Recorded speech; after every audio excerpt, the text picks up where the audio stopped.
Hi friends, A ഐയുടെ ലോകത്തിലെ ഏറ്റവും എക്സൈറ്റിങ്ങും ഫാസ്റ്റ് മൂവിങ്ങുമായിട്ടുള്ള ഒരു മേഖലയാണ് എ ഐ ഏജൻസ്.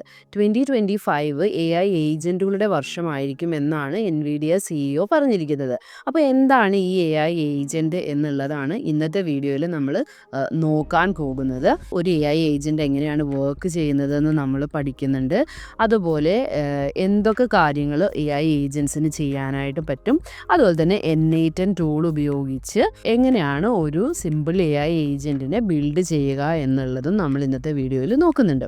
എന്താണ് ഏജൻറ്റ് എന്നുള്ളതെന്ന് നമുക്ക് ആദ്യം നോക്കാം.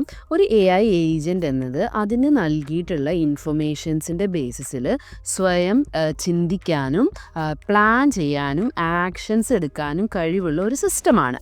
ഇതിന് വർക്ക് ഫ്ലോസ് നിയന്ത്രിക്കാനും എക്സ്റ്റേണൽ ടൂൾസ് യൂസ് ചെയ്തിട്ട് അതിന് കിട്ടുന്ന സിറ്റുവേഷൻസ് അനുസരിച്ച് അഡാപ്റ്റ് ചെയ്യാനായിട്ടുമുള്ള കഴിവുണ്ട്. സിമ്പിളായിട്ട് പറഞ്ഞു കഴിഞ്ഞാൽ ചിന്തിക്കാനും ഓർമ്മിക്കാനും അതുപോലെ കാര്യങ്ങൾ ചെയ്യാനും കഴിവുള്ള ഒരു ഡിജിറ്റൽ എംപ്ലോയി ആണ് ഒരു എ ഐ ഏജൻറ്റ് എന്നുള്ളത്. അപ്പോൾ അതിൻ്റെ ഒരു ഡെഫിനേഷനാണ് നമ്മളിവിടെ പറഞ്ഞിരിക്കുന്നത്. An A I agent is A system that can അതിന് റീസൺ ചെയ്യാൻ കഴിയും, അതിന് പ്ലാൻ ചെയ്യാൻ കഴിയും, ആക്ഷൻസ് എടുക്കാനായിട്ടും കഴിയും. ഓൺ ഇറ്റ്സ് ഓൺ, അതിന് സ്വന്തമായിട്ടാണ് ഈ കാര്യങ്ങളെല്ലാം ചെയ്യാനായിട്ട് പറ്റുന്നത്. Based on the information it is given, അതിന് കൊടുക്കുന്ന ഇൻഫർമേഷൻസിൻ്റെ ബേസിസിൽ സ്വയം കാര്യങ്ങൾ റീസൺ ചെയ്യാനും പ്ലാൻ ചെയ്യാനും ആക്ഷൻ ചെയ്യാനും കഴിയുന്ന സിസ്റ്റത്തിനെയാണ് നമ്മൾ എ ഐ ഏജൻറ്റ് എന്ന് പറയുന്നത്. ഇതിന് വർക്ക് ഫ്ലോസ് മാനേജ് ചെയ്യാനായിട്ട് പറ്റും. എങ്ങനെ?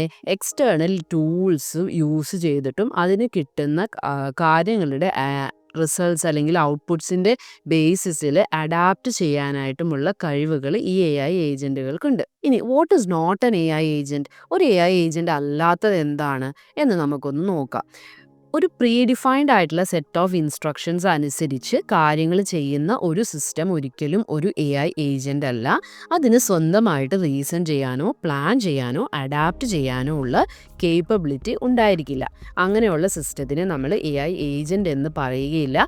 നേരെ മറിച്ച് അങ്ങനെയുള്ള സിസ്റ്റത്തിനെയാണ് നമ്മൾ വർക്ക് ഫ്ലോസ് എന്ന് പറയുന്നത്, എ ഐ വർക്ക് ഫ്ലോസ് എന്ന് പറയുന്നത്. ഇപ്പം എല്ലാവർക്കും കൺഫ്യൂഷൻ വരുന്ന രണ്ട് കാര്യങ്ങളാണ് ഒരു എ ഐ ഏജൻറ്റും എ ഐ വർക്ക് ഫ്ലോയും. ഇത് രണ്ടും സെയിം ആണെന്ന് വിചാരിക്കുന്നവരുണ്ടാവും. പക്ഷേ ഇത് രണ്ടും സെയിം അല്ല, ഇത് രണ്ടും ഡിഫറെൻ്റ് ആയിട്ടുള്ള രണ്ട് കൺസെപ്റ്റുകളാണ്. അപ്പോൾ അതിൻ്റെ മേജർ ഡിഫറൻസസ് ഒന്ന് നമുക്ക് നോക്കാം.